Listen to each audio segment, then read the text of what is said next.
What's going on, guys? Welcome to another edition of the It Doesn't Matter podcast. I'm your host. I'm Notorious One. I am Dom. I'm here with BDC. I'm here with Stratfact. I'm here with Poppy Platino. And today is my choice. We're taking it back to 1989 WCW Halloween Havoc. Fellas, what's going on? What's up, bro? Woo. We love Halloween Havoc. We love Halloween Havoc. It's spooky season right here. It's Havoc. It's Halloween. It's two things great that don't go great together. Come on. That's got a wonderful history.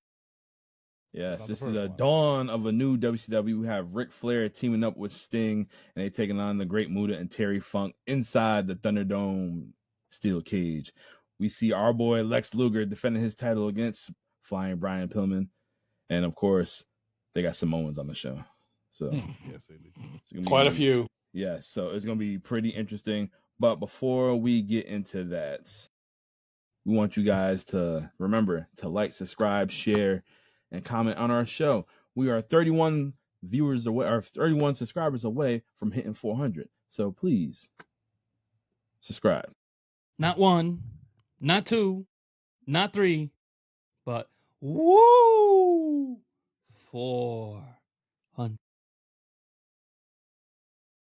Hell yeah. That's 30 We're people, growing. 60 feet. Stratfax with the knowledge already. You got it. I can't There see you go. you. All right, so before we get into Halloween Havoc 1989, we're going to bring back something we haven't done in a long time, which is called The Rundown. We're going to talk about today's current product. And my man BDC, he wanted to talk about why is NXT using Ricky Saints to, the right way compared to how AEW used them and as Ricky Starks. Yeah, his name is Starks.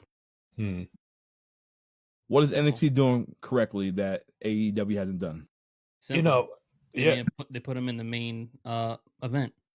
The only time they put Ricky in the main event was against MJF, but in all honesty, I don't think Ricky was a part of the plan to grow the company. He was just that surprised that everyone was like, oh, he can actually talk, even though he's shown flashes of it at MLW. I don't think Tony Khan realized what he had from that clip I seen. I haven't been watching the current product as much as I want to, but I was like, uh-oh. that promo, that made me believe that Ricky is the champion and needs to stay champion with that promo alone. So Tricky, don't think you're going to get that title back. Yeah. That is the nice way of saying Tricky is tricked. He's tricked over. He's good. I mean, we know what Trick Williams is. He's an awesome talent. But from the time that Ricky Saints hit NXT all the way to now, they've utilized his promo skills. They've not so much utilized him in ring, but they've really leaned heavy on his promo to get him over with people who didn't exactly know who he was, and got him over just enough that when he does come in and he does his ring work, people are like, oh, so this is what he's all about. This is what he's all about. And he is winning people over left and right. And it's crazy to me that AEW had this guy. And they basically used him as more or less the guy to get beat down by the senior talent. Like when Cope goes over there and he calls him every name in the book, and and the basically wannabe Rock and all this other stuff. And, they basically use him as a punchline. And it's like, I don't understand how NXT in less than 3 months it has him pushed in a way that AEW couldn't do in the years they had him. It's not work. It's not work ethic. It's not that. It's not like, oh, well, Ricky was a cancer in the locker room, or he wasn't ready to do the work. He was always ready to do the work. They just shit on him as far as how they handled them. They just did. Strap, any thoughts on this? Yeah, Ricky Starks was definitely a lost opportunity for AEW. That's not the first time you could say that about AEW's booking, that they have misused a talent or they could have used a talent better. I mean, Ricky Starks, to me, was a perfect example of that because he was a guy, I didn't like him. When he first came on the show, they're doing I think Cody was doing the open challenge or something like that for the TNT title, and he was welcoming random guys on the show, and here is one of the random guys. He's from the NWA, I think, and I didn't, he had a good performance. Of course, that's why he got signed to the roster, and I thought I didn't like him. I just didn't like him at all, but he was so talented that he grew on me. He proved himself. And when MJF did win the championship, and his first or second program was with Ricky Starks in the second month of MJF's title reign, it's all right, first of all, ain't no way MJF losing, and he had a record title reign, and ain't no way MJF losing in the second month as champion. But Ricky Starks it was such an incredible push for him. It's oh my God, you have to give Starks the championship. I mean, he didn't, and that's okay. And but he was a stalwart of the program and the company for such a long time, and that silly, terrible program interview segment with Adam Copeland, Edge, really, I mean, that's what did. I mean, no one will admit it, but that's what did him in, and it was unfortunate because to me, Edge looked the worst in that, not Ricky Starks. But he's. So yeah, absolutely. Yes, AEW dropped the ball on Ricky Starks. He goes on to NXT as Ricky Saints, the rechristened Ricky Saints. And, I haven't watched any of this. Now you guys are making me want to check out this promo. I hope it knocks my socks off. And I'm glad he's getting his just desserts in NXT. I think if I was an NXT fan looking from that point of view, I'm like, is this deserved? Does he is this right? Does he deserve it so quickly? I don't know. I can't speak it from that point of view, but I'm glad that he's getting successful. I'm glad he is being able to prove the quote naysayers wrong, and we hope to see a lot more good things from Ricky Saint. Yes, NXT, keep pushing them. What I'm going to say is, though, I think Ricky Saints is just a less famous version of what Cody Rhodes was going to be in AEW, because he has the promo, and AEW is all about the in-ring. They're not heavy on the promo, minus the MJF or the big names, but Ricky Saints is just basically Cody Rhodes, just to a lesser extent, just because he's not as well known as a household name. And I was going to literally pull on that fact that his promo that he kicked last night reminds you a lot of the type of promos that Cody kicks now, and he kicked in AEW, where every promo he kicked, especially when it was the big situations, was so over the top with passion, it was ridiculous. But he pulled people in with every one of them that he did. Yeah. And that's kind of where Ricky went with this one last night, and it was great to see. It was great to see. Was it believable? Absolutely. Yeah, Strap, you're gonna be in for a ride. Yeah, Yeah, I missed it. I definitely gotta check it out. That's for sure. We'll probably discuss it after the show. And I've always been a fan of Ricky Starks. Remember, Platinum, I told you about him in MLW. I'm like, he got it. He got it. He just needed his time to shine, and he had that moment in AEW, but didn't really pan out. Well, I'm glad he got an opportunity now in NXT. The way I look at it, though, Ricky Saints is NXT's version of, well, not quite yet. He's got to put some time in of Tony Storm, where WWE dropped the ball on Tony. Yeah. She's nowhere near where her stature is, but just like that talent where you're like, oh, I don't really think they have it, and then they go somewhere else. I'm like, oh, we fucked up.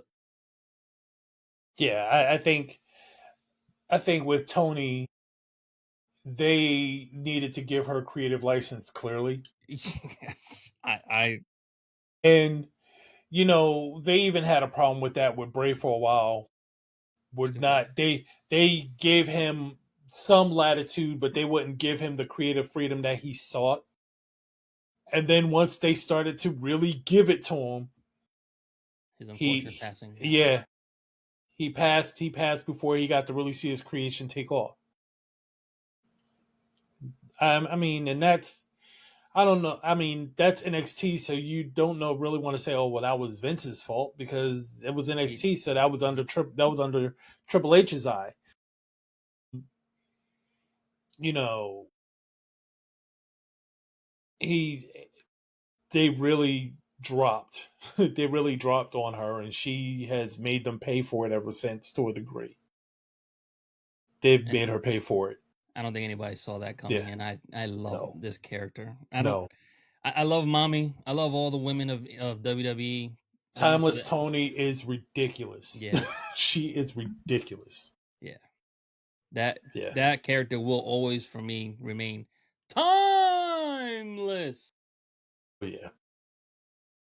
Yes, Toni Storm is definitely a fan favorite. We all love Toni Storm, but Strap, the other day, me and him had a conversation, and we were talking about another person, another fan favorite. On me. And his name is Big E. Big E recently announced on the Stepping Man podcast that he's done. He's officially retired.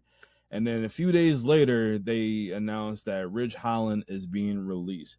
And Strap had a great opinion or conspiracy. Strap, get into it. Let the boys know what your thoughts are. This acute observation was that I can't take full credit for, but I did see it, and it has not become widespread as far as I've seen. But the theory goes is that, Big E made this declaration on Stephanie's podcast that his in-ring career is done. Hopefully, secretly. I mean, not secretly, but we hope that it's goes the same way as Daniel Bryan and Edge. That yes, he's down and out, and hopefully, yes, and down in a couple of years you can come back. But you never know. Never say never. But he did announce his in-ring retirement, and mysteriously, days later, the currently injured Ridge Holland, the man who is responsible for the injury that put Big E out permanently, he's not being renewed, or he's fired. Yeah, he's fired.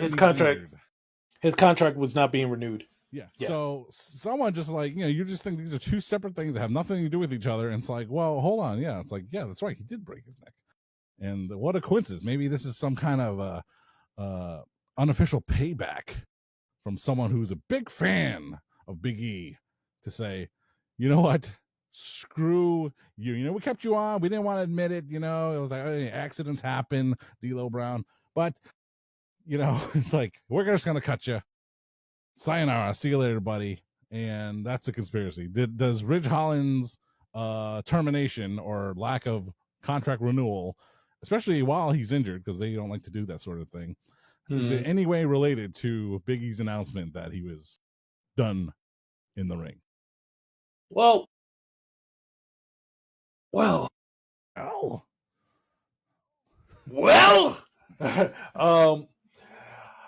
I would have to say at this point, Big E has not wrestled in what, 3 years, something like that. 3 years. Yeah. So I don't know if merch has still been selling with his name on it or what have you, but I would not be surprised if the fact that Ridge Holland now being injured, and he's faced a couple of really crazy injuries in the years since he essentially took out Big E, that it turns into a little bit of chromatic justice. It's like, okay, well, look, Big E is out. He's retiring because of an injury that you gave him. And you yourself have not necessarily been blowing it up because you've been on the injured list for better parts of the last 2 to 3 years after you put him out. So this is basically a 2-for-1 loss. So we'll just go on ahead. You go on ahead and you get yourself right. We're not paying for it, but you get yourself right. And, maybe you come back someday. Maybe you don't. Maybe we'll have you come back when Big E comes back. Who knows? Would I put it past them? No. I wouldn't put it past them because Big E was a big moneymaker for the E, and that's a lot of money that they lost with him not being able to wrestle. You know, New Day gets turned in a whole different direction without E. They, you know, do they have this heel turn if E is still part of the fold? Probably not. Probably not. And I mean, that is what it is too. So I don't know. It could be. It could be. You left us. I'll go on the road. I'll be your managers. I broke my neck. Come on, come on. I broke my neck, man. I broke my neck. Oh man, what do you think, Platinum? It's tough, man, because you never want to, just let a guy go when they're injured, because that's a whole different situation. But if his contract really was up and they just didn't want to renew it, I can't say it's poetic justice. I just think it's just a sign of the times. He's not, providing the right product that they want to, get their money back. They're not. He wasn't the right. I'll say this: he wasn't the right investment. So they invested what they thought they were going to get, and they've been taking losses, and they don't want to take another loss anymore. So, but for someone who not really an investment, he's sure getting a lot of TV time because he was also appearing on TNA as well before he got hurt. Maybe they were trying to, he's still he was still fairly young in the game, so maybe they were trying to, let him grow into a role, but maybe the injuries and then maybe his work style wasn't matching up what he needed to do, and just it's just like most jobs, man. If you don't catch up, you're gonna left behind. And in this sport, if you don't catch up, you can really hurt somebody. And unfortunately, he did. Somebody very high up in the rankings. And I'm guessing they're like, nah, you're not getting it. So we gotta let you go. Well, and maybe him being on TNA those couple of times will mean that in 90 days we will have Ridge Holland on TNA. Don't breach a contract like another guy who went to AEW. I heard he didn't breach his contract. Now I gotta wait a whole year. I'm sorry, you cannot let a guy go and then not pay the man, tell him he can't work for a whole year to make a living. That's BS. Well, he probably breached it. It probably was 90 days. We're not sure yet. Well, so here's the thing, because I literally got into an argument with a guy on Facebook about this. So I was like, look, I don't buy that. I don't buy the whole story, and there's a reason why. I was like, because if he got fired, then he would have had to have known, especially since he signed the contract, if there was a year no non-compete, he would have had to have known that when he got fired. So if he did this and they sent the cease and desist letter, it wouldn't be a surprise because he would know it. And then you add that to Samantha Irvin coming out. She said she has a 2-year non-compete on her because she wanted to leave. No, is she getting paid? Huh? Is she getting paid still by the E? We don't know that. I have no idea, but she's doing her music career, so it don't really matter overall. And Ricochet's still getting paid, so but yeah, she's on a 2-year non-compete with the E for that. So now it's like, well, my question is, if you knew you had a 1-year non-compete, and I don't think it would have been an issue if he worked dark matches. I don't think it would have been an issue if he worked the indies, but it was because it was AEW. I think that's where the issue came in. That non-compete, I don't think that non-compete matters if he's going to work MLW or any of anything with TV, or even New Japan or something like that. CMLL, any of those, it's just astounding to me that you would leave. Well, you would get fired, right? You would get fired. And like I said, I'm sure they told him from the gate, look, this is what you can and can't do. When he signed his contract, Certainly reiterated it when he got let go. And then he did that anyway. So either he doesn't have it or he does and he just didn't care. Charlotte can read it for him.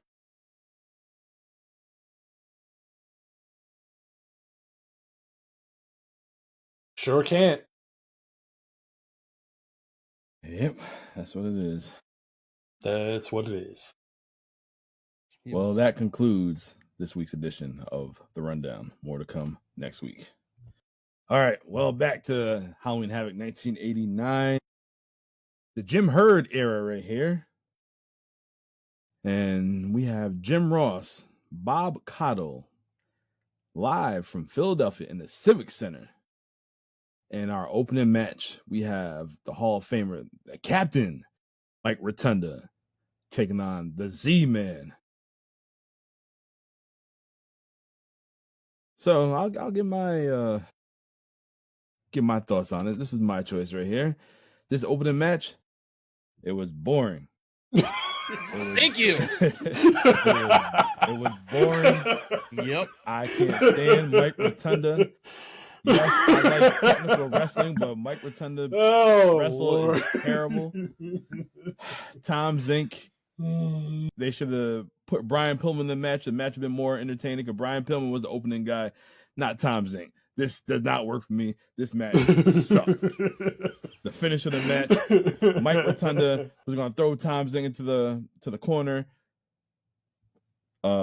Zink, he countered Rotunda, did like a springboard off the second rope. He missed, or he hit him, and the Tom Zink rolled him over into it. Yeah, got the pin 1, 2, 3 for your opening match. This was trash. Listen, I sat there and I literally watched the time of this match. And as I'm watching the time of this match, it got to about the 10-minute mark. And I said to myself, we're at 10 minutes into this match. It looks like the first minute of the match. What the hell is happening right now? And then at the 15-minute mark, I looked again and I said, we're at the 15-minute mark.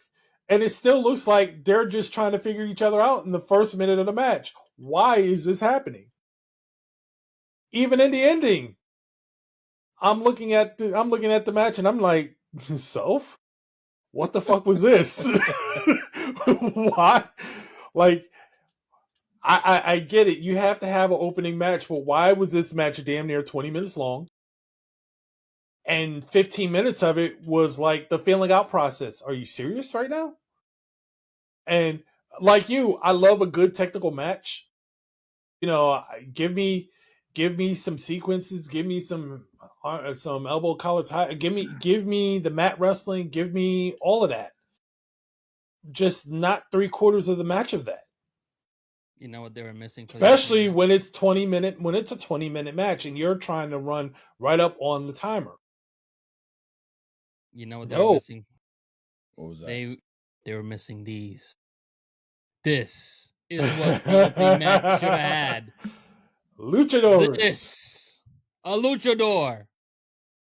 Yeah. Damn it. It was horrible. It was horrible. It does not matter.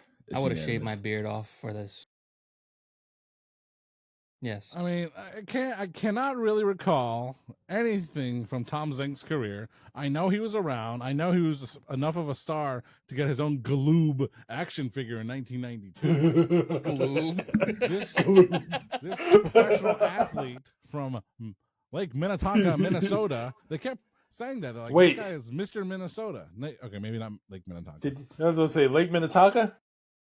Look, there was a particular beauty that bathed in the waters of Lake Minnetonka. It was not Tom Zink. Well, he was Mr. Minnesota. I'm like, is that the only thing that you're giving this guy credit for? He's not. I mean, far be it for me to say he's not that good looking of a guy. Can't tell Tony Schiavone that one. He's definitely in shape, though. I'll give him that. And yes, this match was extremely boring, extremely long. We love hot opening matches. Definitely not one of them ever. But and I know we're really digging for straws here, but I did appreciate Mike Rotunda's technical level skill. It's something that you feel like is just missing, especially considering the fact that, all right, once again, 1989 Halloween Havoc, and he goes to the WWF, becomes IRS, arguably more famous, does less work, does less technical wrestling.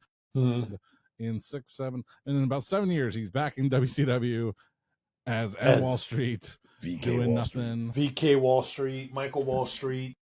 I mean, yes, this is just a terrible, awful match. We have to move on quickly. Yes. Very quickly. All right, our next match, we have the Midnight Express of Beautiful Bobby E and the Sweet Stan Lane, and it's a 6-man tag, and they have a tag team partner of Dr. Death, Steve Williams, and James E. Cornette. He is the manager. And they are taking on the Samoan SWAT team and the Samoan Savage. The Samoan SWAT team is the Samoan Savage. It is Samu and Fatu. Fatu, at this time, had the braids. Everybody knows that's Rikishi. And I seen a young Solo Sikoa right there. look just like him when he had the braids. Yep. And then you seen Jacob Fatu's daddy. Yep. The Tongan kid. Yep. Samoan Savage. And I still can't remember who the hell Samu, who's his son. I can't remember. I know we talked about beforehand. I don't remember who it is. Manu. Oof. Is it Manu? Well, whoever the third dude, Samoan dude was, he looked exactly like Manu. I can't speak for the other two. Rikishi, and whoever. I don't know. I don't know who this guy was, but he looked just like, he looked like a 1-for-1 for Manu. They all look alike. Samu ain't had that ass, though.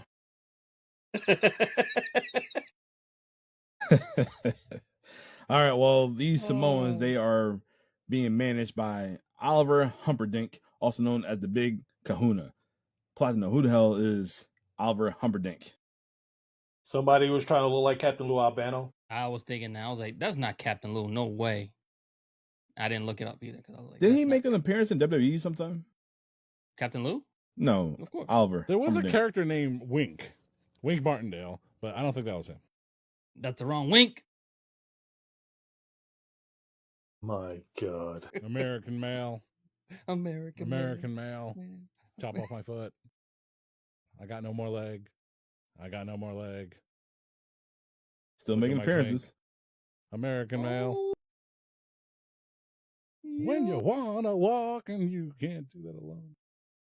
All right, well, these Samoans right here, they had a hot ass entrance, throwing the flames, one of the torches. That was pretty dope. That's what Uso should have did back in the day. That's cool.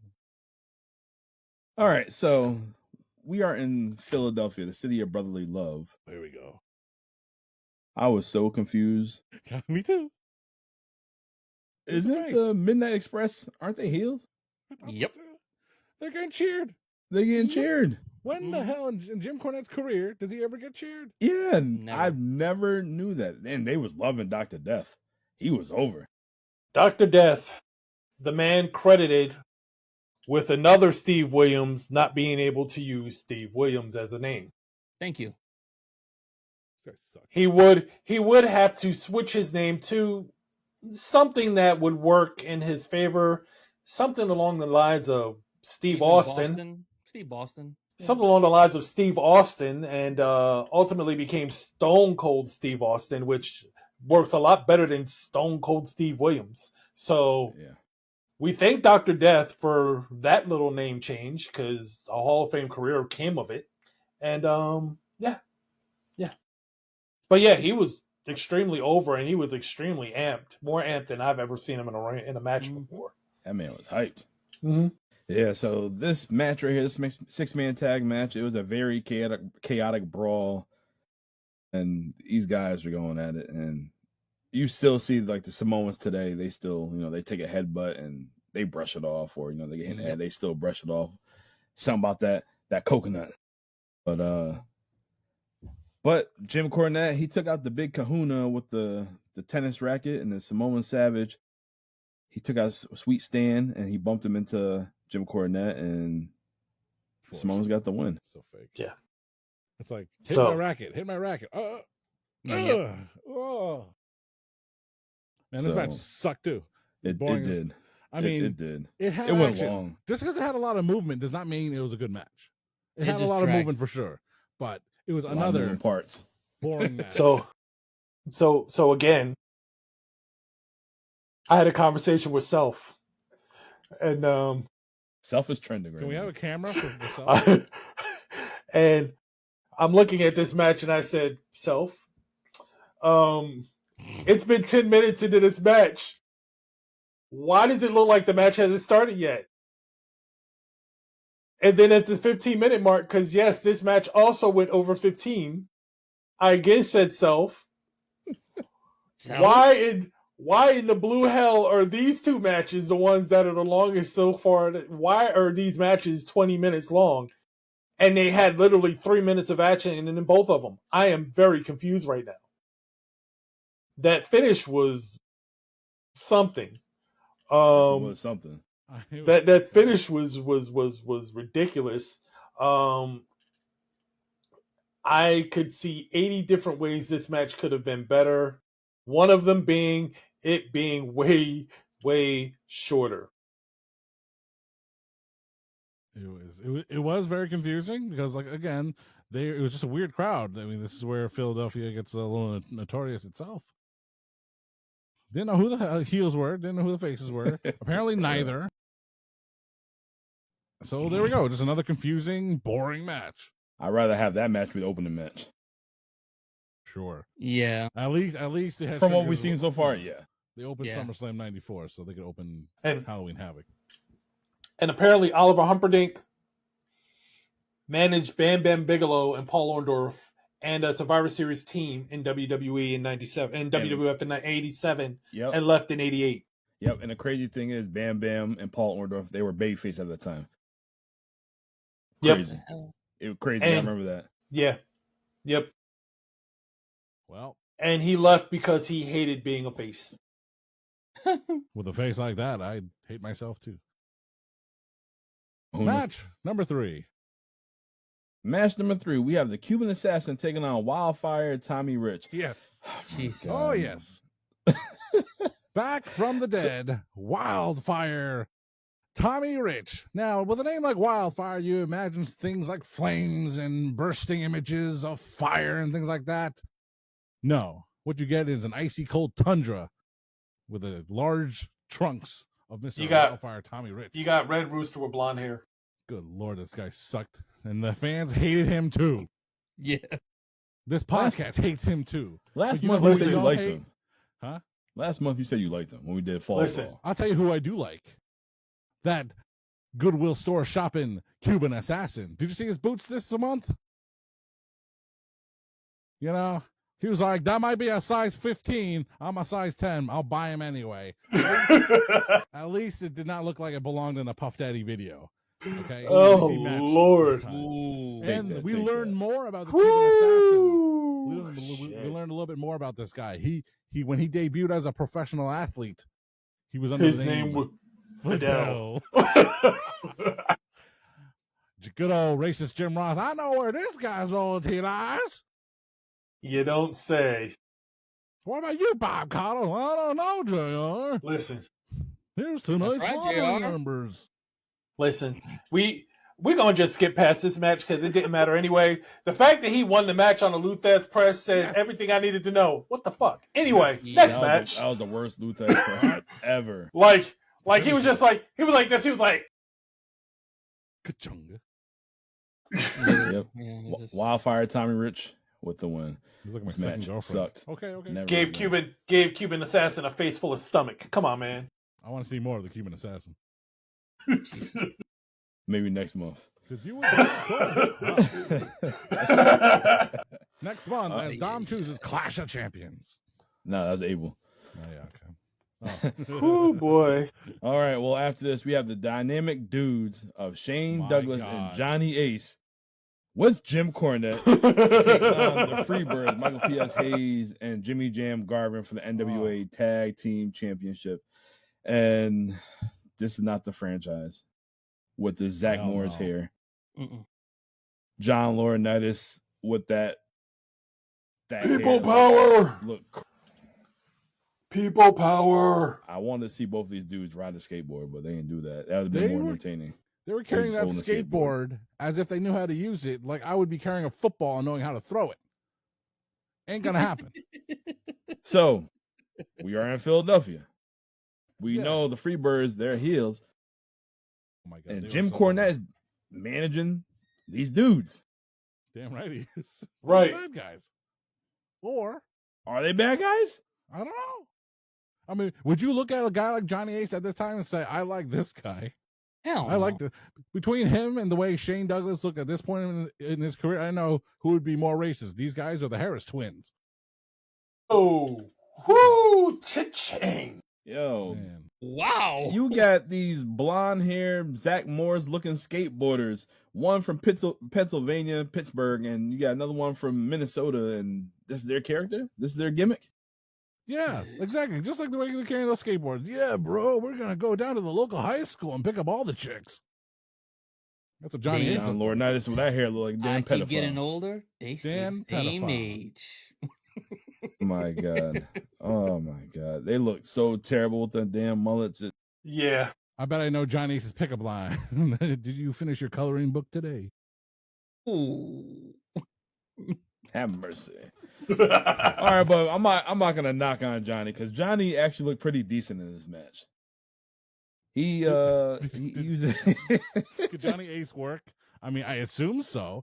I mean, Yeah. He could work a little bit. They Yeah, say he that's did his the best Diamond work in Cutter. Japan, but he definitely did work. Like when he had You want something like one of the I think he had like Michael Hayes or he had Jimmy Jam in the headlock. Mm-hmm. Michael Hayes just trying to just reach. He's just doing little ring awareness, just kicking at this dude. You never see nobody do that. Then again, why are you that damn close to that part of the ring anyway, where he could possibly tag? And then he did that headlock takedown, the double headlock takedown, whatever. But he tried. He made an effort. He looked decent, And he kept But- trying to do the devil's kiss on everybody. dude. Dude. It's just funny just seeing this match. You got Michael Hayes and you got John Laurinaitis, two of Vince's cronies in the ring working together right Yeah, now. the two sick, disgusting cronies. Did you see Michael Hayes with his shirt off? He looked like he was a black dude with all that body hair on him. Jesus Christ. Yep, clipping that one too. Did you feel uncomfortable again by seeing Michael Did Hayes? I feel uncomfortable watching Michael P.S. Hayes all the way from Zimbabwe? You didn't like the Fantasia on his trunks? Not the singer either. I was fantasizing about something else on his trunks, that's for sure. Michael P.S. Hayes, let it fly free like a bird. I just like the fact that when he did his entrance, he came out to some familiar music, Bad Street USA. I Yeah. was like, all right, yeah, I like that. That's Jimmy Jam and Jarvin. Good old So- JR said the Freebirds are the first to have rock and roll Right. for an entrance. Yeah.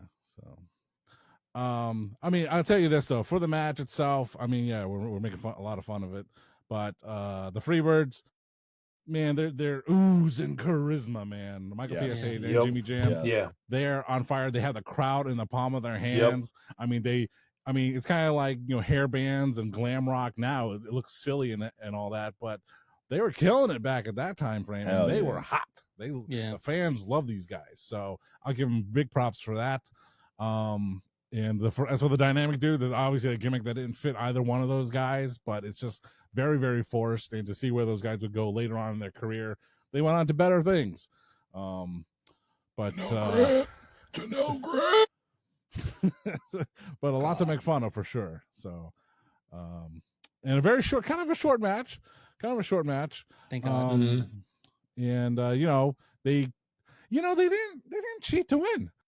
They used conniving skills. They used a skill set, and when they got the victory, man, Michael P.S. Hayes was smiling. Jimmy Jam was happy, because they didn't have to cheat to win. They won in a fair manner.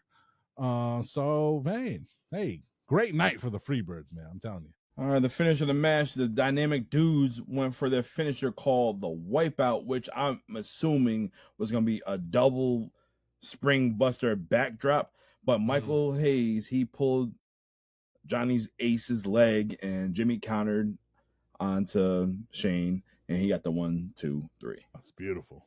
Beautiful. Yeah. Maybe Johnny Ace came up with that finish too. This match somewhat matters. He's also responsible for breaking Sid's leg. Should break his leg for that damn haircut he had. Should look terrible. My God, that should look like a damn wig. It did. It looked terrible, but he's already ugly with that damn hair he had. Look, woof. What a rush, and his brother. Oh yeah, what a rush. All right, next. All right, our next match, what I was looking forward to, we have the Steiner Brothers, or Rick and Scott Steiner. Oh man, what a promo Scotty Boy was, huh?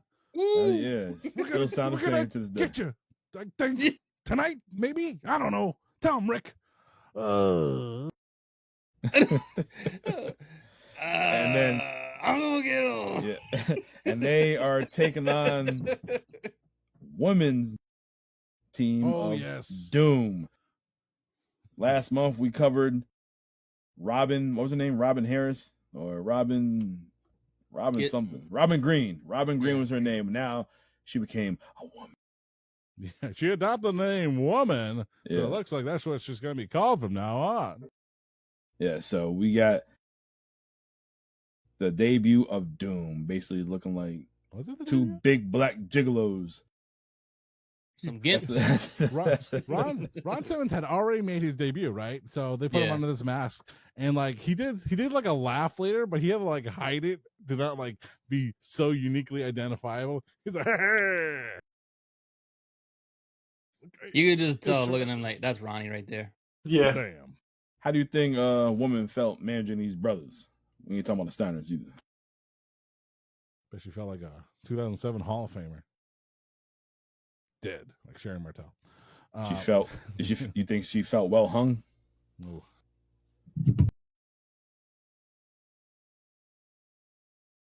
Anyways, examples during one. Anyway, yeah, Doom. They fit well, Dom. They fit well. Did they fit well? Made well. 2 holes, no weight. Yep. Really tight mass. Oh, Dude. Lord. JR with the funniest line.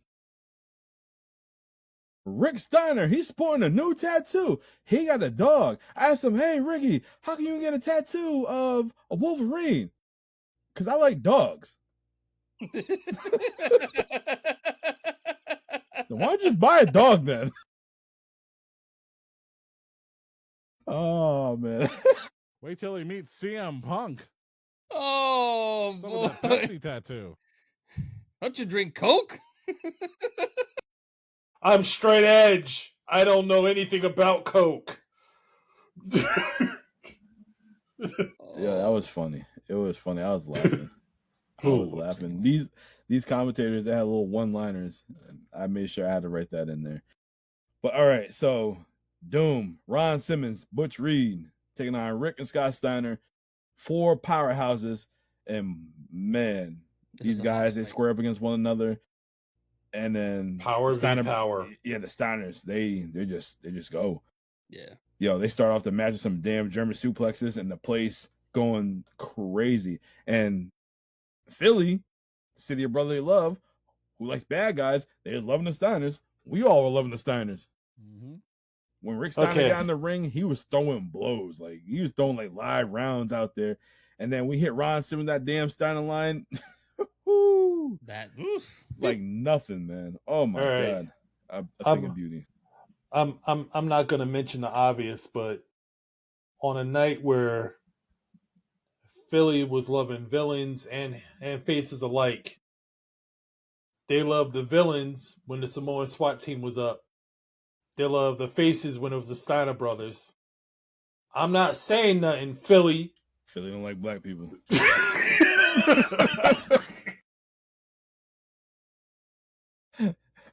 Philly don't like black people. That's what it is. Exactly what it is.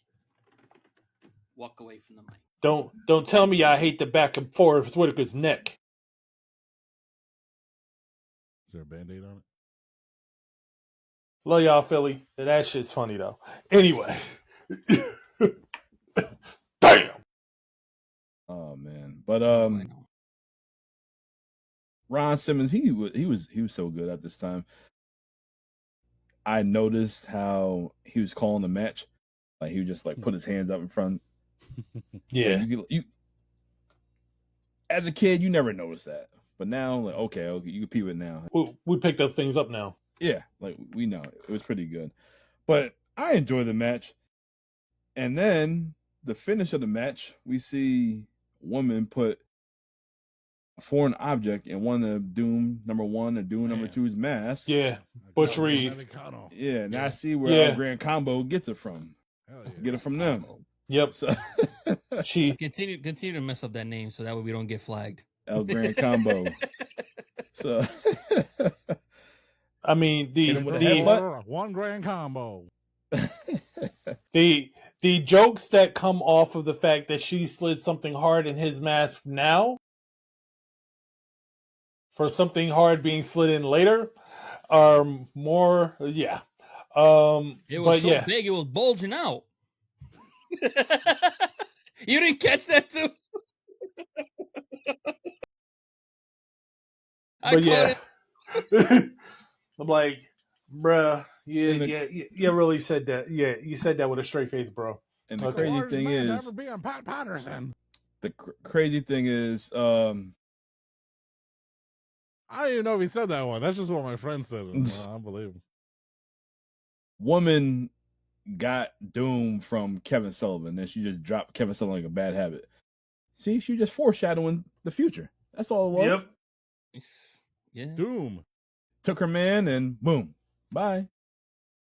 They say in wrestling, don't do storylines with your wife. Because you ain't gonna have no wife no more. He was like, I've got this team named Doom. She took it. He was like, well, take the dungeon. I'm gonna get a whole dungeon. Try taking that. She didn't want it. I How want about a these horse, brothers. man? Ron Simmons said, damn. Come here, woman. Come here, woman. Yeah. Well, I mean, most impressive thing I remember is, Scotty Steiner doing the Franken Steiner, popping the crowd, popping the fans at home. So, Yeah, a lot of good work here. Yeah, absolutely. So this match between the Steiners and Doom, Finally. this match matters. Yep. It did. Indeed. This is one of the reasons why I chose this, because I wanted to see this right here, and it definitely matters right here. It delivered, man. Yeah. Everything you just- that you wanted. You have four good wrestlers. You have four good wrestlers in the ring that can go, and this is what you get. You get of course power because they're power personified, but you get a lot of technical ability in there too that you just would not expect from guys that look to be strictly power wrestlers. So basically gave us definitely a matter. tattoo match. All gas, no brakes. No breaks. Yes. Yada I mean. Yes. I love it. Well, after this, we see Gordon Solie. We had Gordon Solie backstage a few times, but I had to put this in my notes. Gordon Solie, he's interviewing the total package of Lex Luger, and this was great. fucking Lex looked amazing, like always. Yeah. Like I'm appreciating Lex more now than I did back in the day. Yeah. But and this Lex had a little more weight on him too. Yeah. That's crazy. His traps look he looked ridiculous.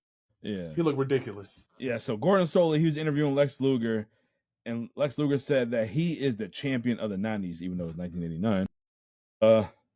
I caught that too. But Luger saying how he's the champion of the 90s.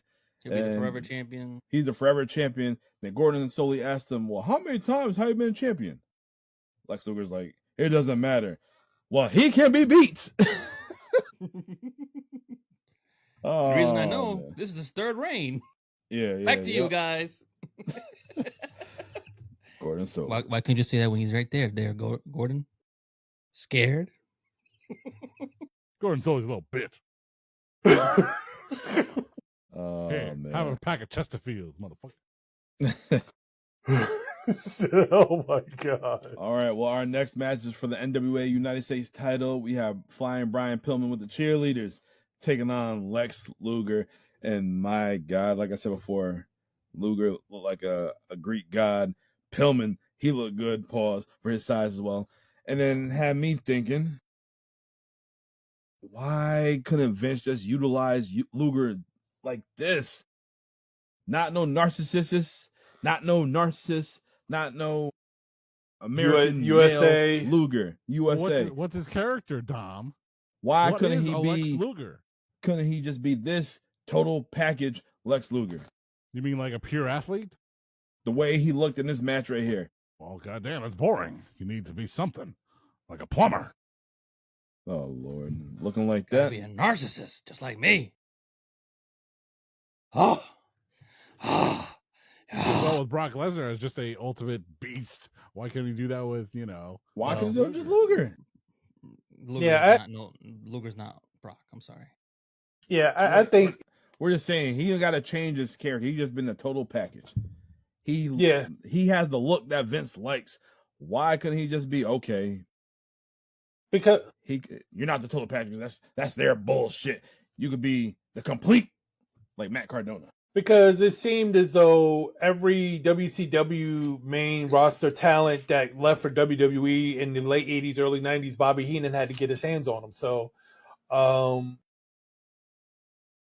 that's just what it was. And when he came over, he's the narcissist, he's this, he's that, and he was leaning so heavily into bodybuilding at that point.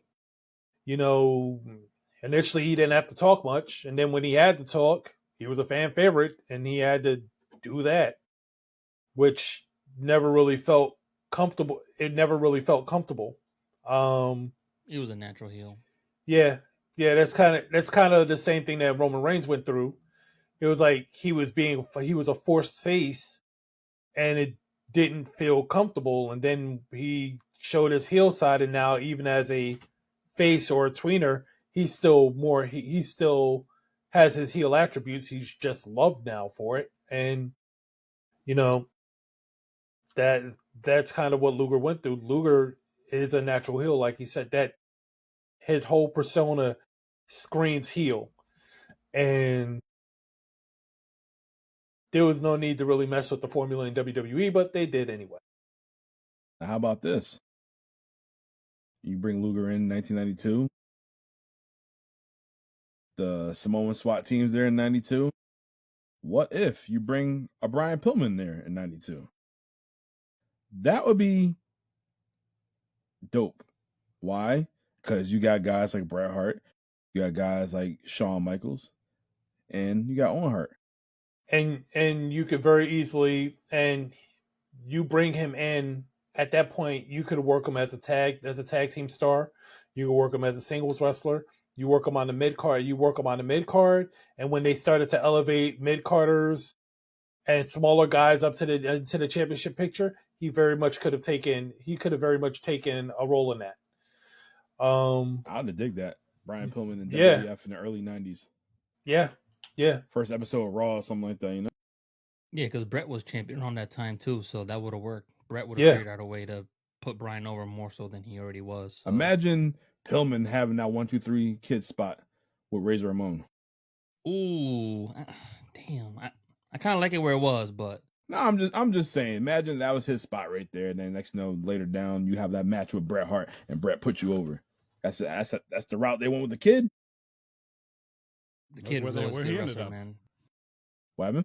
Look where he ended up. I mean, he's a very famous wrestler of that time frame, but he didn't become any. I mean, he's more famous as X-Pac than he was. Yeah. Well, just because who he hung with made him credible, Justin. Well, you kind of forget because but Brian Pillman got a very big contract until Bill Watts didn't try to chop him down a bit. So I mean, so Brian Pillman was a very featured player here on this show, and you could see great things in his future. Unfortunately, they didn't come true, but they did have eyes on him for the future. It just was mismanaged, much like Ricky Starks. Yeah, he was mismanaged. Then he got hurt. Yeah. Then, they tried him. They tried him in the Hollywood. Well, they tried him in the Hollywood Blondes with Steve Williams. And apparently, there's another Hollywood Blondes. Yeah, another version of Hollywood Blondes. But yeah, it would have been nice to see him get that chance. Like by the time he came to the WWE, he was not wrestling anymore. He was essentially not wrestling anymore. He was a loose cannon, which as a promo, dude was a beast. Yeah, But he wasn't wrestling anymore, and then we lost him shortly thereafter. It's like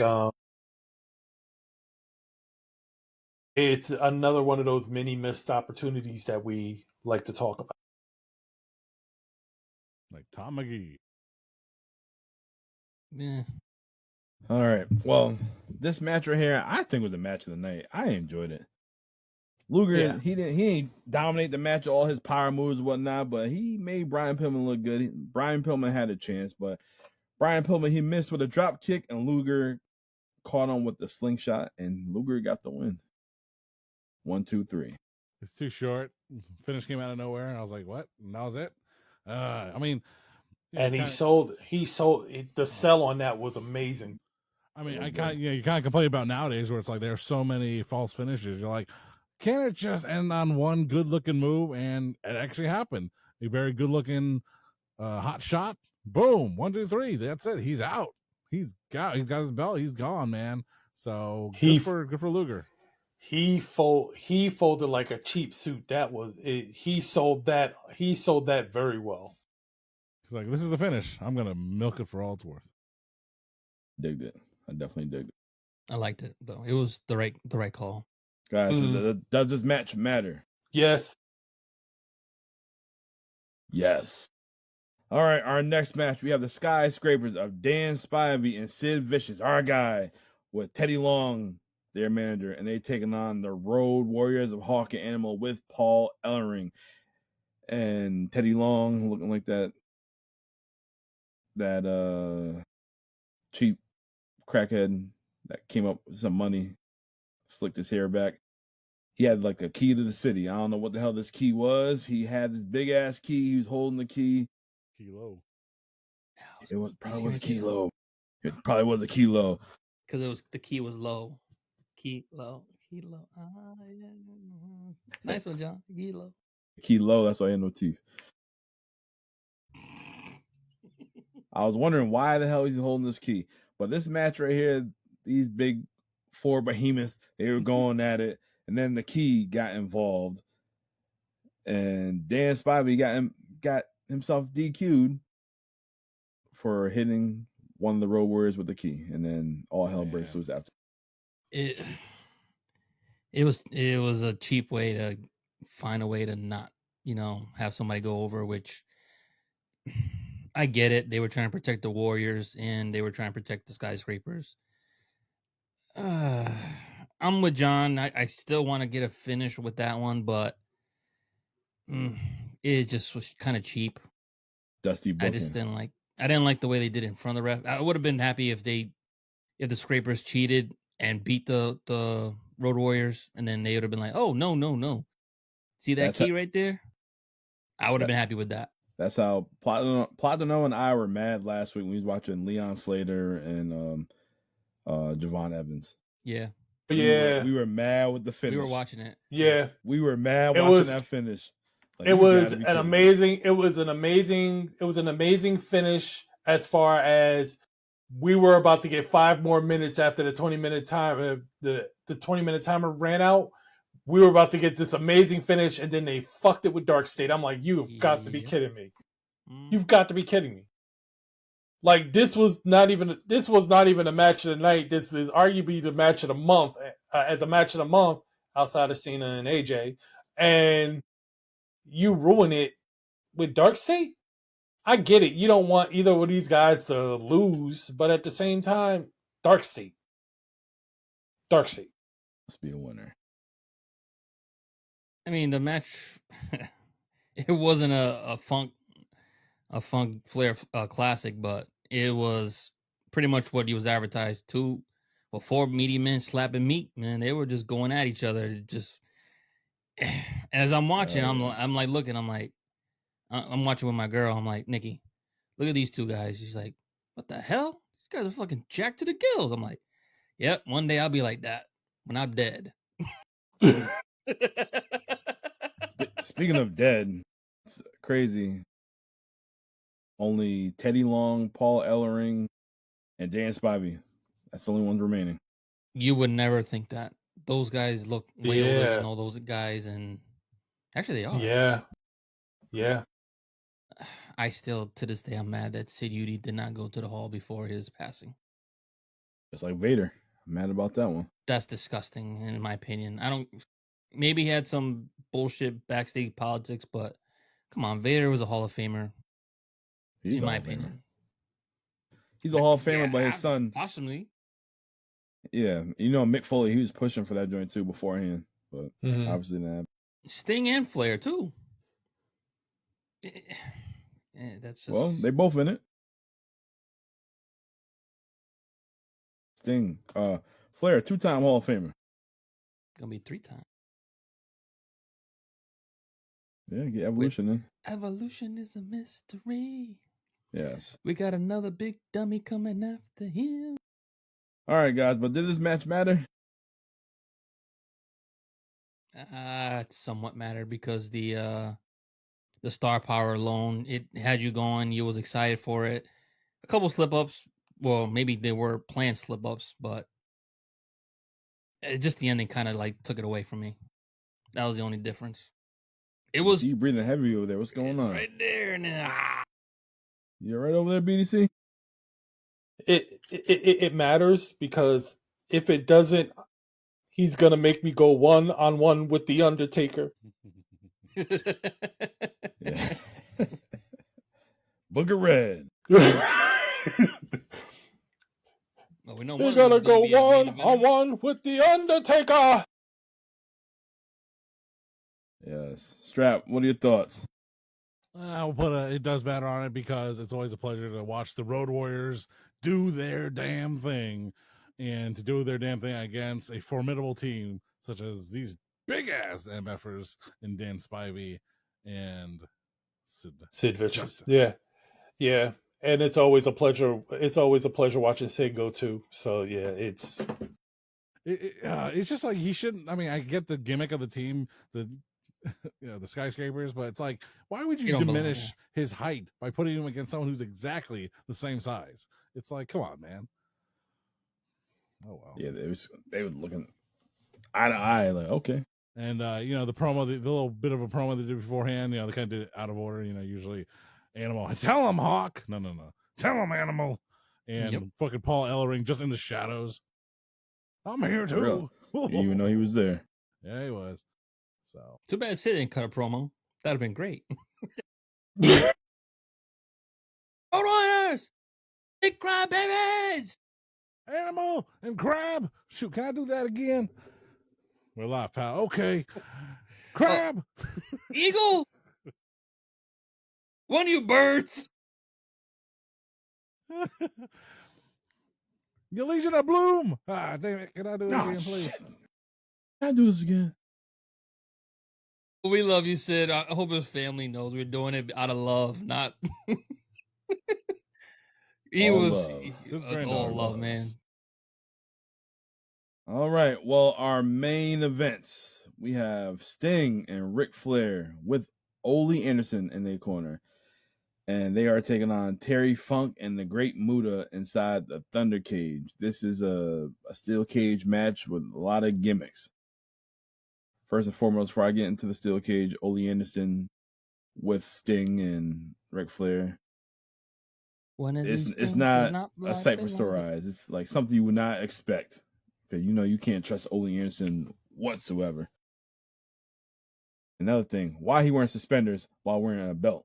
Never understood that. Never understood people like that. One or the other, brother. One or the other.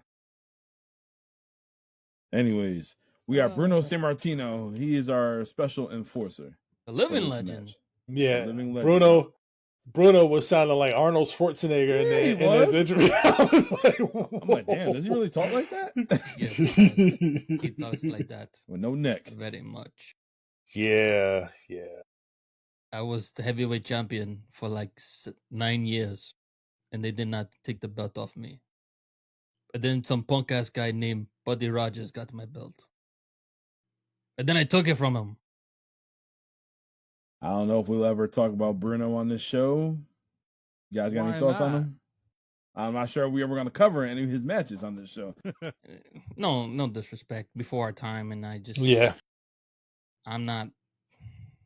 It's no. I mean, he's just one of those names, those famous names you heard growing up that, you just give that respect to, like an elder. It's like, Right. I don't know anything about you, but Right. He's my a elder. pioneer. Pioneer. Yeah. You don't want to cover him on Italian Heritage Day?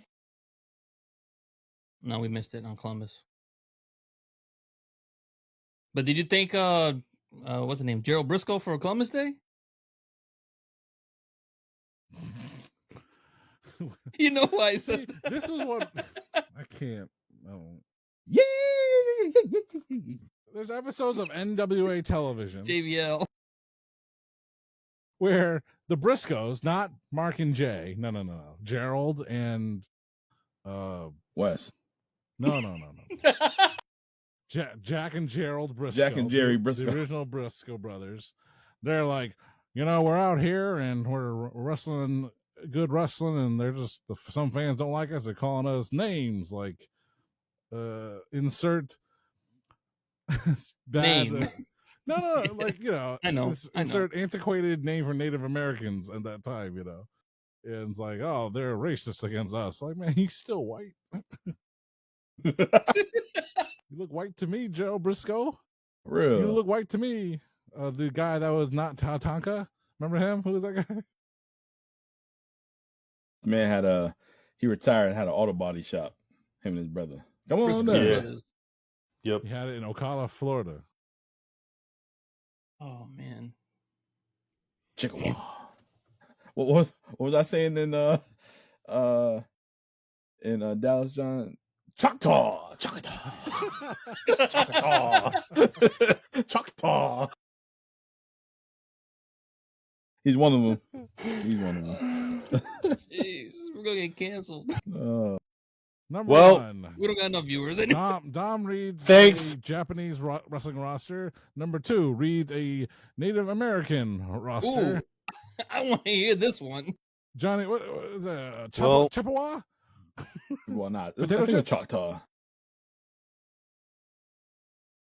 I would like to thank everyone for viewing our last episode of the It Doesn't Matter podcast, Almost because had more than the- likely everything's going to be canceled after this show is over and aired.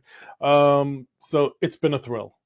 We ain't got I told nobody you, from I told Fox you. anymore. He can still listen to us. BDC, We we can't sell out because no one would pay for this content. Anyway. But this match does matter. This cage match does matter. But we had a little incident before the match happened. The damn cage caught on fire. Yeah, What? that part. The Thunderdome caught on fire. I didn't even pay Pyro. attention. I must have been Yeah. with the kid. You didn't see when the Great Muta climbed the cage and spit the mist on the damn fire? Nah. I was my kid. That's what happens when you watch stuff with a freaking toddler. You get distracted. Peyote. Yeah. Woo, You see, boy. you see like one of the ring crew guys and the referees. No, by hand. They trying to knock the fire out by hand. The Muta just went up there. They want them numbers. And Jim Ross, the great Muta, just spit something in the air. He He had to put it out with the mist. Yeah. He put it out with the mist. He put it out with the mist. Hey, that's how you know it's not a gimmick. The tuberculosis. Mist so good, puts out fires. Imagine what it does to your eyes. Yeah, but Oh boy. Blood of a fugu. you already know. You already know Terry Funk. He going wild in this match. This man, Yep. him and Flair going blow for blow. But my God, this was as real as it can get. Mm-hmm. Flair and Muta chopping each other. Woo. Them boys just kept going back and forth. They was hurting each other. Yeah. They was hurting each other. They were. They definitely were. I'm pretty sure that was like one of those things backstage that, hey, at the end of the day, make it look good. Okay. Muda, I want you to chop me, and I'm gonna chop you, and woo, you're gonna chop me again, and you're gonna chop me again, and we're gonna do this for like 23 minutes. It's basically how it went. Yeah. And then we're going to end the match like 5 minutes early. Yeah. So This match went like 23 minutes. this cage match, I had to look it up. It was going kind of long, but yeah, it was unique. I feel like it wasn't needed. Yes, I know we talked about it in Fall Brawl last month that it's supposed to be a tag match, but Terry Funk, he was out, he had the cast on his arm, he was in the hospital, and they had Dick Slater, and it was Dick Slater and Muda, and hey John, what was that team name? Great Dick. The Great Dick.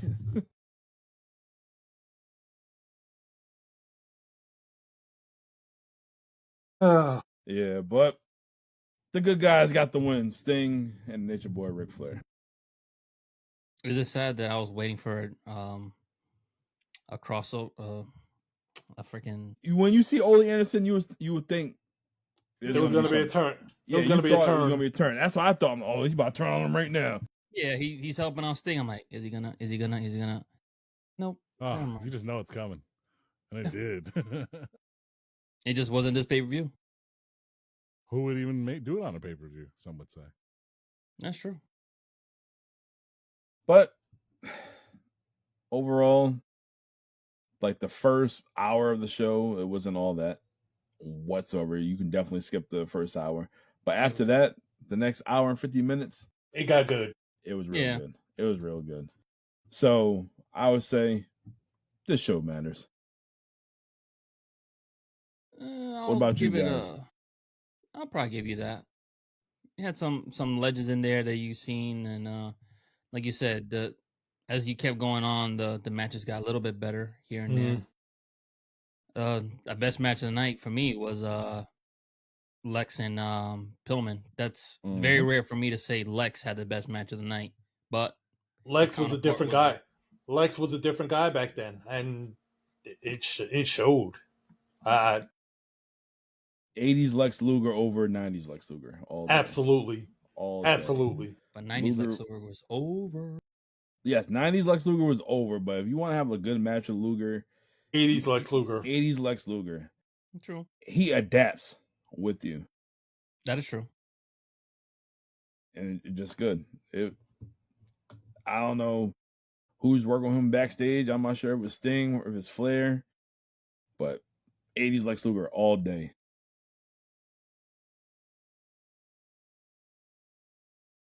What about you, Strap? The show doesn't matter. It's unfortunate because there's so much talent on this show, that future talent, but none of them. I mean, I know you guys. Yeah, sure. Pillman and Luger was arguably the best match on the card, but it still wasn't great on its own, in my opinion.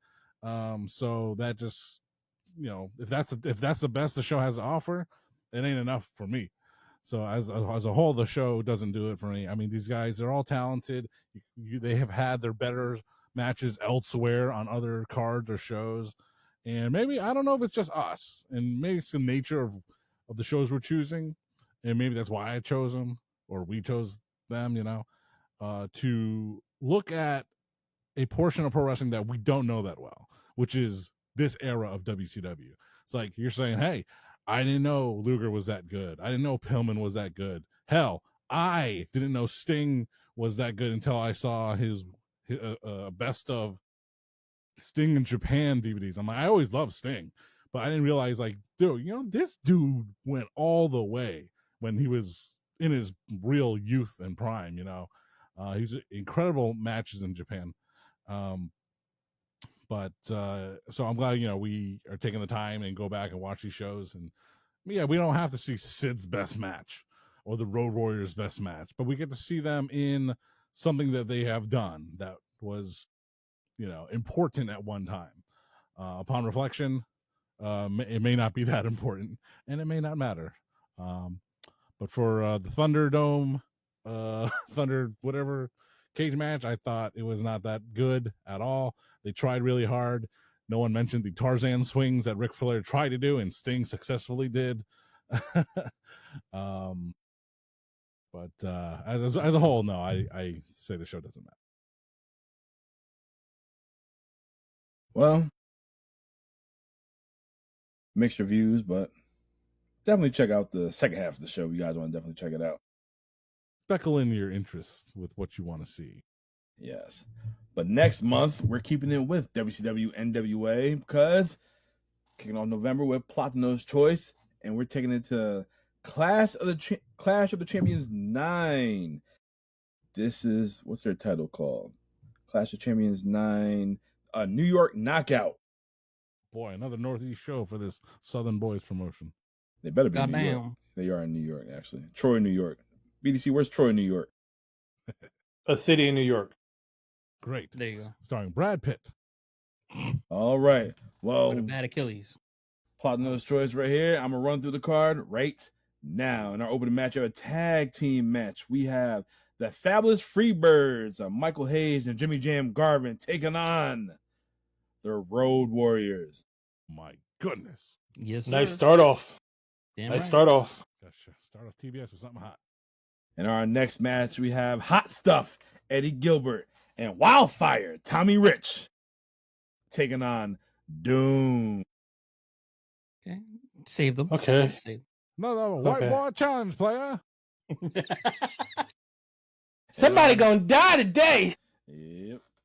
In our next match, we have the dynamic dudes of Shane Douglas and Johnny Ace taking on the Midnight Express of Bobby Eaton and Stan Lane. Okay, maybe. Okay. I see the matchmaking. The matchmaking may work. Continue on. The lawsuits. In our next match, we have the Super Destroyer taking on Dr. Death, Steve Williams. I don't even know who Super Destroyer is. Black Hole of Death versus Dr. Death. BDC about to look him up right now. Well, sure as hell am. Super Destroyer. Oh, Bill Eadie. Is it? No, I don't know. No, I don't think so. 89 Demolition was still alive. Kenneth Reinhurst, better known as Jack Victory. Oh, never mind. Wow. Never would have guessed that. EC Dub. How'd you look that up so quick? I got that good internet. Got that Frontier Fiber, baby. Fiber, baby. Worth 250. In our next match, we have the Skyscrapers of Sid Vicious and Dan Spivey taking on the Steiner Brothers of Rick and Scott Steiner. Yes. Okay. That was another reason why. As I said, matchmaking is working this time around. I think. Maybe this will. They just flip the card a little bit. That's all. Yeah, work. Take A from this match and put him in this match, and oh my God, the matchmaking looks better now. Today's prime rib is tomorrow's ribeye, brother. Mm-hmm. And so you gotta layer it right, in a stew. Just stew. Put it in a stew. All right. After this, for the NWA United States Heavyweight Championship, easy to say. We try this one more time. Our next match for the NWA United States Heavyweight Championship, we have Brian Pillman taking on Lex Luger. Yeah. Again. I've seen this before. It might be a little bit different though, baby. We're gonna look at this exact match. Belt. The view, it never changes, baby. The view, it never changes, baby. The view, it never changes. I'm Barbara Waltwa. Yeah. And our main event is an I Quit match. We have Terry Funk taking on the Nature Boy, Ric Flair. My eye. He got my eye. Terry Funk gotta pay 10 cents for that bag. My horse is dead. I'm going home now.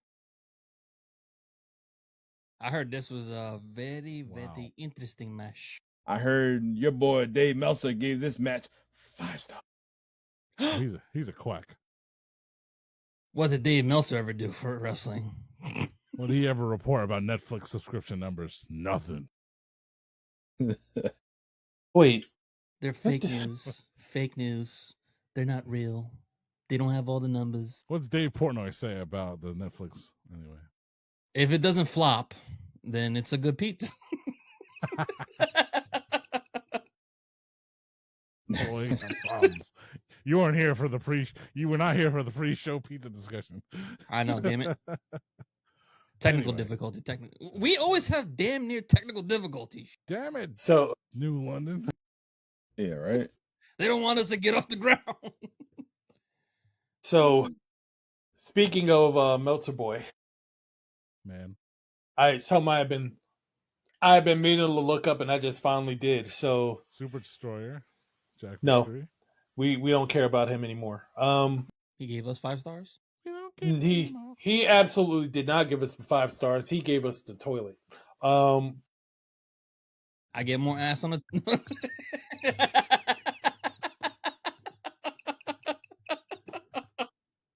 That's it. Yeah, I meant to look up what he was going to give the Cena Styles match as far as a rating, because What I was. What does fool say?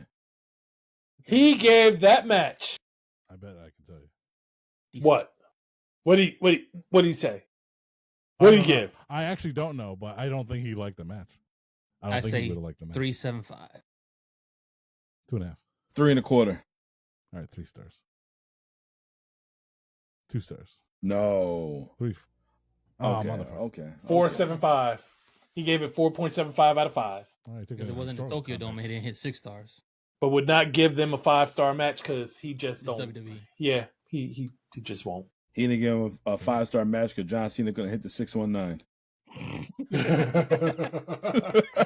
He didn't. If he would have hit that 619, it would have been a 6-star match. Yeah, he gave. I think he gave the Taker Shawn match at Mania like a 4.25 or something. Like, No, he gave it 5 stars. I think the first one like 5 stars. I don't think he gave it a 5, bro. Strap, pull it up. All right, Pulling it well, up get right on now. the floor, then.